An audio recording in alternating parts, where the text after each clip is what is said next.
Good morning बच्चों।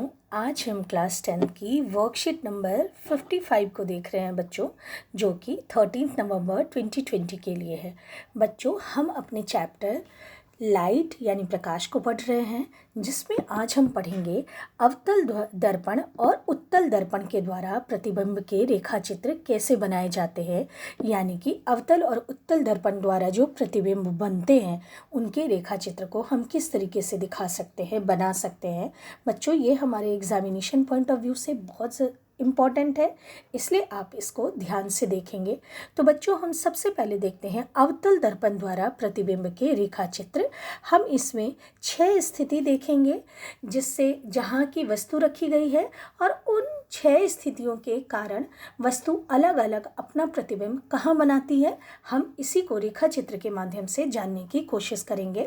तो बच्चों, सबसे पहले हम देखते हैं कि वस्तु अगर अनंत पर है, यानी कि उससे जो किरणें आ रही हैं वो कैसी किरणें हैं, समांतर किरणें। हमने पीछे पढ़ा था कि अनंत पर अगर वस्तु हो, पीछे वाली वर्कशीट में, कि अगर वस्तु अनंत पर हो तो वहाँ से जो चलने वाली किरणें होती हैं, उस वस्तु से जो आने वाली किरणें होती हैं, उन किरणों को हम समांतर मानते हैं, समानांतर मानते हैं। तो देखो, इस वाले पहला जो हमारा चित्र बना हुआ है बच्चे, इस पहले वाले चित्र में देखो हमारी जो किरणें हैं वो कैसी आ रही हैं, समांतर किरणें आ रही हैं ये किरणें। और जब ये हमारे अवतल दर्पण पर पड़ती हैं तो ये आप जानते हैं कि समांतर किरणें अवतल दर्पण पर जो पड़ती हैं तो कहाँ से गुजरती हैं, वो फोकस से होकर गुजरती हैं। तो क्योंकि हमारी वस्तु अनंत में है, इसलिए यहाँ वस्तु को दिखाया नहीं गया बच्चों। तो यहाँ जो हमारा प्रतिबिंब बनेगा वो कहाँ बनेगा, जिस बिंदु पर बनेगा जहाँ ये रेखाएं परावर्तन के बाद जहाँ जाकर एकत्रित होंगी, इकट्ठा होंगी, जहाँ मिलेंगी, वो बिंदु कौन सा होगा, एफ होगा, फोकस होगा। तो हमारा प्रतिबिंब भी कहाँ बनेगा, फोकस पर बनेगा। तो यह ध्यान रखेंगे कि जब किरणें क्या होंगी, समांतर होंगी, ऑब्जेक्ट हमारा, वस्तु हमारा, बिंब हमारा अगर अनंत पर होगा तो उसकी इमेज, उसका प्रतिबिंब हमेशा कहाँ बनेगा, फोकस पर बनेगा। और प्रतिबिंब हमेशा क्या होगा, छोटा होगा, बहुत छोटा होगा, पॉइंट साइज का होगा, बिंदु के आकार का होगा और वास्तविक होगा।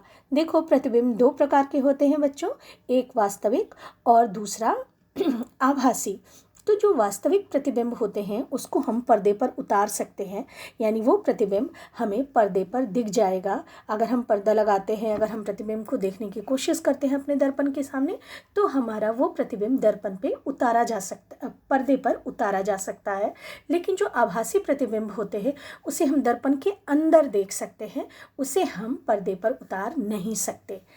तो हमारा इस केस में, जो हमारा पहला केस है, यहाँ क्या होगा, जब वस्तु अनंत पर है तो उसका प्रतिबिंब क्या बनेगा, फोकस पर बनेगा, और वो क्या होगा, छोटा होगा, बहुत छोटा होगा और वास्तविक होगा।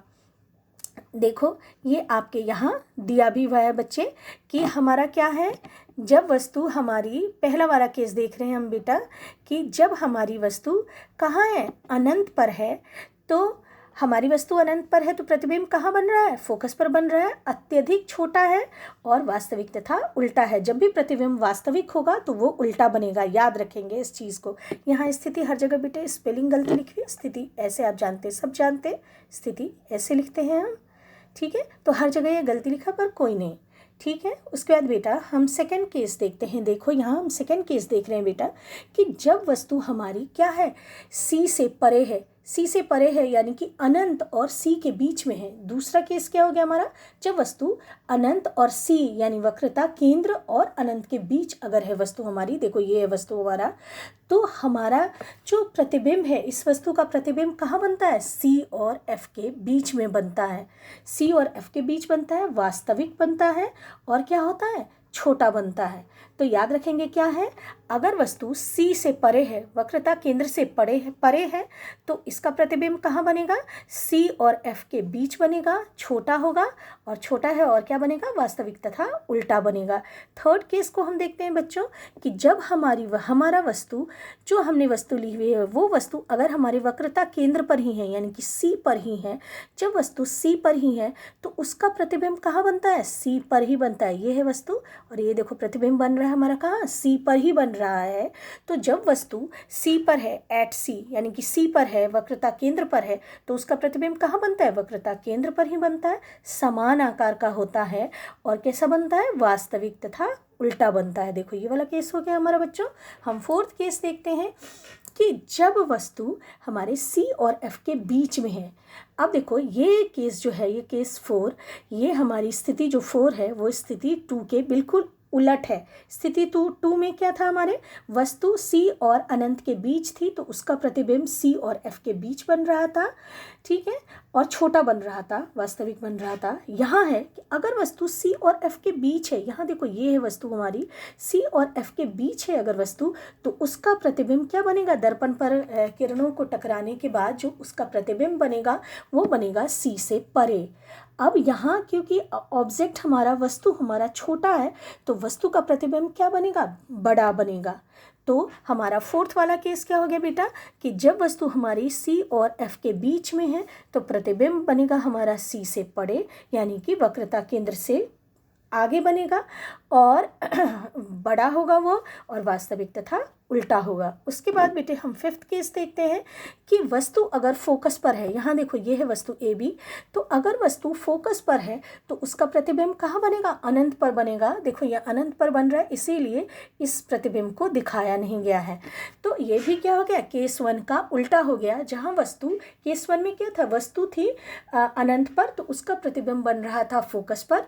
अब वस्तु इस स्थिति में केस 5 में हमारा क्या है, वस्तु फोकस पर है, तो इसका प्रतिबिंब कहाँ बनेगा, अनंत पर बनेगा। अब अनंत पर बनेगा तो वो क्या होगा, काफ़ी बड़ा होगा, अत्यधिक बड़ा होगा और वास्तविक तथा उल्टा हो गया। ये हमारा केस 5 हो गया कि वस्तु अगर एफ पर है तो उसका प्रतिबिंब अनंत पर बनेगा, अत्यधिक बड़ा बनेगा, वास्तविक तथा उल्टा बनेगा। उसके बाद देखो बच्चों, हमने ये जो पांचों केसेस पढ़े हैं, हर केस में अवतल दर्पण के द्वारा प्रतिबिंब कैसा बना है, वास्तविक बना है।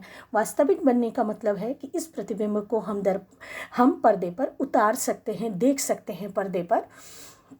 लेकिन ये वाला जो केस है, केस 6, इस वाले केस में यही एक केस है जो कि आपको याद रखना है सारे केसेस को, कि कहाँ हमारा वस्तु है तो उसका प्रतिबिंब कहाँ बन रहा है, ये आपको हमेशा ही ध्यान रहना चाहिए।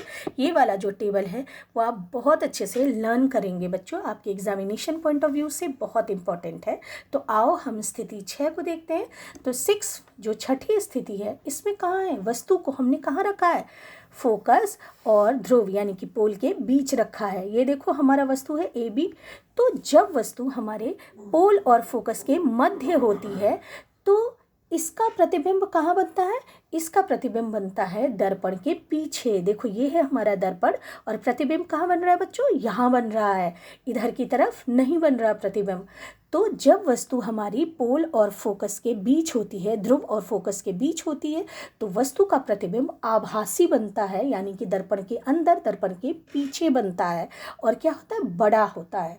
ठीक है, इस चीज़ को आपने छोटी क्लास में पढ़ा था बेटे, इसी कॉन्सेप्ट को, कि जो हमारे अवतल दर्पण होते हैं उसमें अगर वस्तु काफ़ी नज़दीक हो, यानी कि पोल और फोकस के मध्य आ जाए, फोकल दूरी के अंदर अगर वस्तु आ जाए, हमारी बहुत पास अगर हमने रखा है दर्पण को, तो उसका प्रतिबिंब क्या बनता है, दर्पण के अंदर काफ़ी बड़ा बनता है।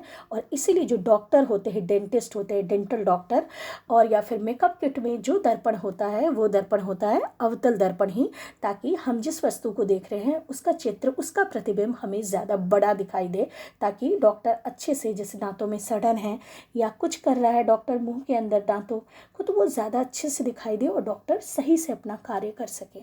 ठीक है बच्चों, उसके बाद बेटा हमारे क्या दिया हुआ है, उत्तल दर्पण द्वारा प्रतिबिंब के रेखा चित्र। अब देखो हमें क्या देखना है, उत्तल दर्पण का देखना है बेटा। तो देखो ये है हमारा उत्तल दर्पण, ये दो स्थिति है इसकी। एक, जब वस्तु अनंत पर है, जब वस्तु अनंत पर है तो वहाँ से जो चलने वाली किरणें होंगी वो कैसी होंगी, समानांतर होंगी, समांतर होंगी। तो ये देखो जब वस्तु अनंत पर है तो किरणें कैसी आ रही हैं, समानांतर आ रही हैं।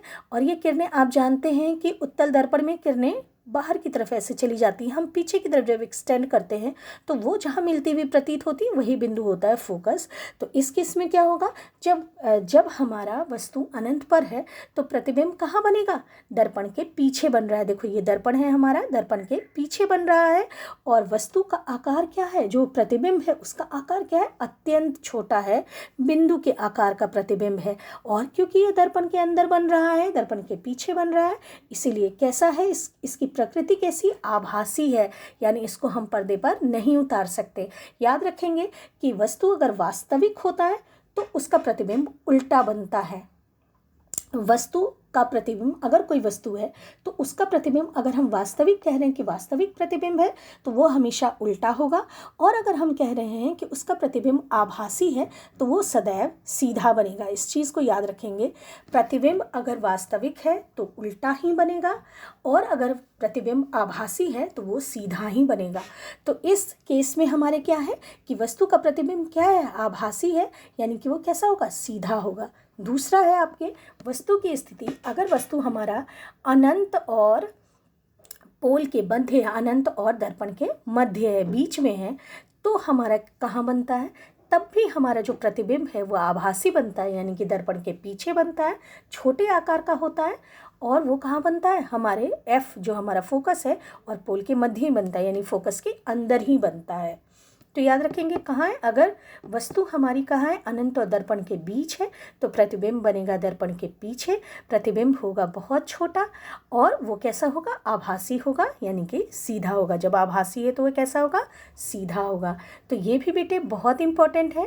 तो आपको ये सारे जो रे डायग्राम्स आपके रेखा चित्र दिए हुए हैं अवतल और उत्तल दर्पण के, वो आपको याद रखने हैं और उनकी स्थिति भी याद रखनी है कि वस्तु कहाँ हम रखेंगे तो उसका प्रतिबिंब कहाँ बनेगा। ये जो टेबल है आपके वो याद रखना है आपको।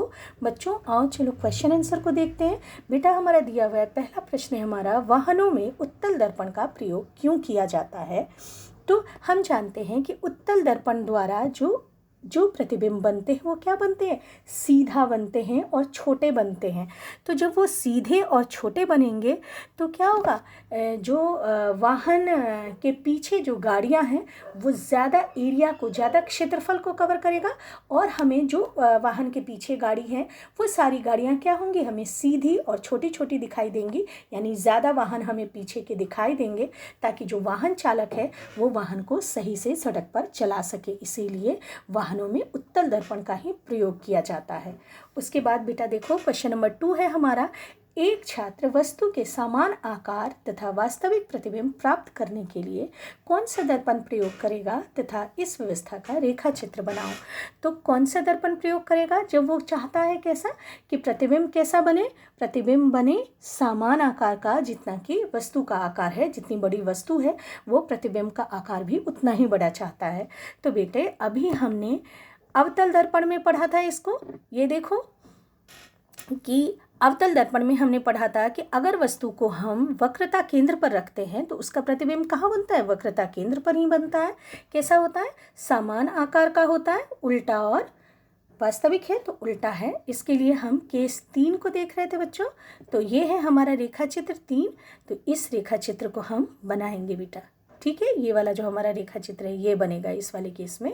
उसके बाद है बच्चों थर्ड क्वेश्चन हमारा क्या कह रहा है बेटा, थर्ड क्वेश्चन कह रहा है अवतल दर्पण की फोकस दूरी ज्ञात करने के लिए क्रियाकलाप लिखो। तो देखो बेटा ये हमने छोटी कक्षा में पढ़ा हुआ है कि आप जानते हैं कि अवतल दर्पण जो है वो अनंत से आने वाली जो किरणें होती हैं उसको वो कहाँ पर एकत्रित करती हैं, इकट्ठा करती हैं, जिस बिंदु पर इकट्ठा करती हैं वही बिंदु क्या कहलाता है, इसका फोकस कहलाता है।